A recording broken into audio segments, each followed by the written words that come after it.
কবিতা শুরু হচ্ছে, দেখুন এই কবিতাটা পুরোটা এই রাষ্ট্র মতো আছে এবং এই কবিতাটাই আমাদের ব্যাকগ্রাউন্ডে বাজবে। বুঝতে পেরেছি। এখানে আরও লাইট পড়বে। বলো কলকাতা টিভি পরিবার শারদযোদ্ধার সম্মান 2024-এর পুজো পরিক্রমায় দক্ষিণ কলকাতায় এই মুহূর্তে আমরা আছি। অভিযান গান্ধী কলোনি পুজো মণ্ডপে। এখনও মা আসেনি, কিন্তু কাজ চলছে, প্রস্তুতি পর্ব চলছে, সেই প্রস্তুতি পর্ব তুলে ধরছি। এবং থিমের নামটা কি বললাম? থিমের নাম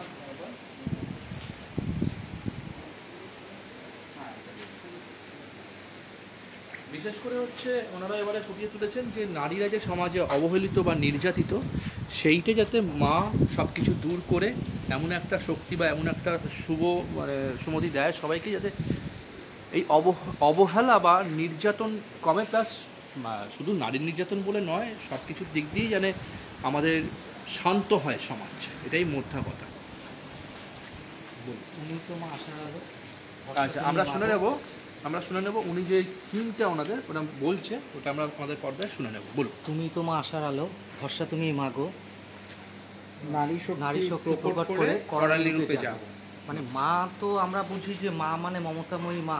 উনি সবসময় আমাদের ওনার আঁচলেতে মা সবসময় রাখছেন আমাদের রক্ষা করে।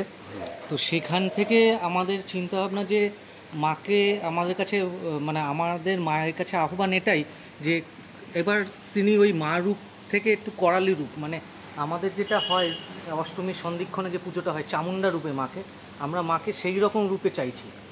কারণ এই যে সমাজে প্রতিনিয়ত অত্যাচারিত যে মানুষগুলো যারা অত্যাচার করছে, যে ও সমাজের যারা ওষুধ, মা ওই চামুণ্ডা রূপে যেমন সেই ওষুধদের শুম্ভ নিশুম্ভ এদের বধ করেছিলেন, এদেরকেও বধ আবার ফিরে আসুক বা নারীদের মায়ের কাছে এটাই আহ্বান, যাতে সেরকম ভাবে যে আমাদের যেমন উনি ওনার আঁচলের তলায় রেখে আমাদের রক্ষা করছেন, ওনার ছত্রছায়ায় আমাদের রাখছেন, আবার উনিও ত্রিশূল তুলে আমাদের এই সমাজের ওষুধদের উনি বধ করুন।